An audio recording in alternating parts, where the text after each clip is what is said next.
Kinney to discuss the provision of diabetes pumps therapy at Sligo University Hospital. Deputy, you have 4 minutes. Thank you very much, Ken Corley.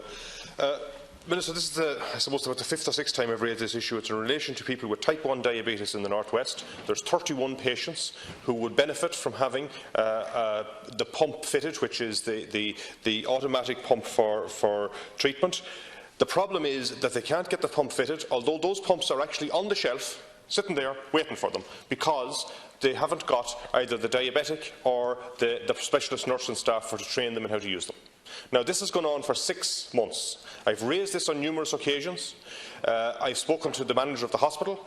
I've written to the hospital. I've written to the CEO of the hospital area. I've raised it 3 times with the minister, the senior minister himself, Minister Harris, and in fairness, he's always been very accommodating and told me that he'd get back to me. No later than last Tuesday week I raised it with him again, and I met him afterwards and he said he'd be back to me before the end of the day. Now, I know he's dependent on people in the HSE to come back to him with answers, but nobody seems to have the answers. In addition to that, Suzanne Donnelly, the chairperson of the Sligo branch of Diabetes Ireland, wrote to the Minister's private secretary a few weeks ago and about this very issue, about 30 patients in the North West, and the reply she received back, which was quite frankly outrageous, that basically under the 2004 HSE Act that the Minister could not intervene on behalf of an individual patient.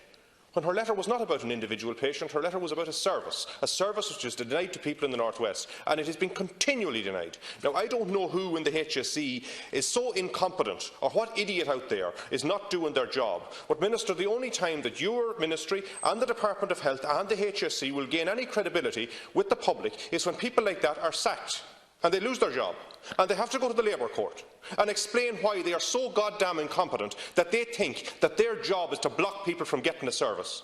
I have to say that this is one of the few times that I get angry, but I really get angry with people that have come to me.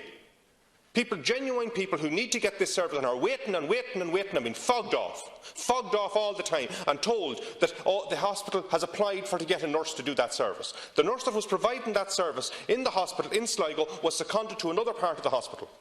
That's just what happened to them. That nurse wasn't sacked, didn't go on maternity leave, she was just seconded to another part of the hospital. And now they say that they have to apply to the HSE to get somebody to replace them. And they say that they're waiting for approval for that post. Now, that post is there. It exists. And these people are waiting, and it is absolutely shameful that this is continuing for so long. And the people that are blocking this, and I'm not blaming the Minister directly, but I am blaming the Minister for not dealing with it. But because there's some individual somewhere in there that is failing the people who have type 1 diabetes in the North West that need to get this insulin pump. And they will not take responsibility. They hide behind bits of paper saying, don't write to me about it again. Now, Minister, I know you're here and you'll be given a piece of paper to read out an answer to me. And I don't expect that answer to be much better than the one that Suzanne Donnelly got, to be honest with you. If it is, great. But I have to say that until we get to grips with dealing with the people in the HSE who think that their job is to block progress and block people from getting their entitlements, then we are in trouble. And the only way we're going to deal with them is kick them out, give them the P45, let them take them to the Labour Court or wherever they want. But that's the only way that you're going to be able to be seen to stand up for the patients out there that need somebody to stand up for them. And Minister, and I know Minister Harris is genuine about this, but yourself and he and others who are genuine about it need to stand up to these people who are blocking others in society who deserve to get a service. Thank you. Thank you, Deputy. Minister, you have 4 minutes. Thanks, Chair. Thank you very much, and thanks again to Deputy Kennedy, and thank the Deputy for raising his merit. I know the Deputy has raised the merit previously with myself on a number of occasions, and I understand the reply has been issued to Minister Harris, or from Minister Harris. And just like the rest of the world, Ireland has experienced a sustained increase in the number of people with diabetes, currently over 200,000 people with diabetes in Ireland. People with type 1 diabetes make up 10% of people with diabetes. Appropriate and timely management of diabetes can reduce the risk or deterioration of health and well-being in patients. The adult diabetes service in Sligo University Hospital is currently led by the consultant endocrinologist, general practitioner with her team, including one locum consultant. This service covers a catchment area including Sligo, Leitrim, South Donegal, North Roscommon and West Cavan. This adult diabetes service also includes insulation pump service. In addition, there is a pregnancy diabetes service, inpatient ward-based consultant service, as well as an inpatient and outpatient podiatry service. This is well established, integrated into multidisciplinary team approach between both hospital and the community. On a hospital basis, this is supported by specialist diabetes nurse in the hospital, specialist diabetes nurse in the community, an advanced nurse practitioner between the hospital and the community, a full range of support staff both across the acute and community services. There is a well-established shared care approach between the acute and community services, including specialised diabetic nurses and GP practitioners in this regard. The adult service is complementary to the paediatric diabetes specialist services, which provides a regional insulin pump service for children across the North West region. Both the adults and the paediatric pump service have experienced considerable growth in referrals, both from new patients commencing treatment as well as repatriation of patients from national centres. A general practitioner consultant post was advertised in recent months, which will provide for oversight of the insulin pump service in the North West. Interviews are due to be held early in July. Following the completion of the shortlist process, will begin completed shortlisting process in May 2019. I think I read that backwards.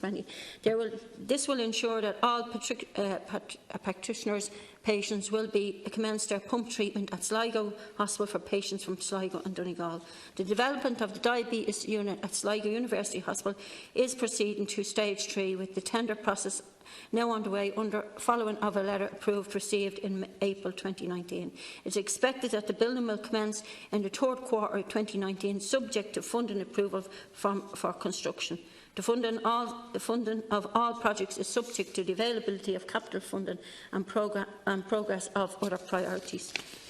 This government is committed to the further development of services for people with diabetes and other chronic conditions. Earlier this year, the Sláinte Care Action Plan 2019 was published, which will be fundamental enabling in the delivery of the Sláinte Care vision.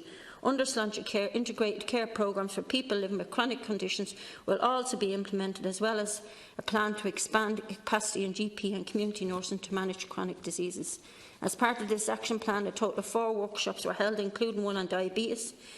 There was workshops that were attended by a mix of clients and management stakeholders from the HSE, and the Deputy and the Department will be informing future decision-making and service planning. And just on another note here, I'm just reading that Minister Harris is keen to continue to work with the Deputy, and he has written to him today, so I don't know whether you've got that letter or not.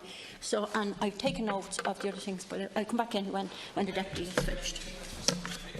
Look, thank you, Minister, and much as I expected, the statement doesn't go to the heart of it, because it talks about a general paediatric consultant's post is advertised. This isn't for children. This is for the adult service. It's 31 adults that are waiting and haven't got a service. The paediatric service is available for children who want the insulin pump, and they are getting it. But it's when they turn over 18, and one of those people who turn over 18 is a young woman from South Leitrim who's going to college at the moment in Galway, who needs to get the insulin pump installed and is now waiting 4 or 5 months for it and can't get it because there simply is no one there to train her how to use it. Now, in this day and age, that is just unacceptable. Totally unacceptable. And it's the same for many, many others. As I say, there's 31 of these patients in the North West. The statement also speaks about the new diabetes care unit in Sligo University Hospital, which is proceeding to stage 3 of the tender process, but that's all pending funding, and we still haven't got clarity around the funding on that. That's something that I think would be useful to know, that funding was coming up. But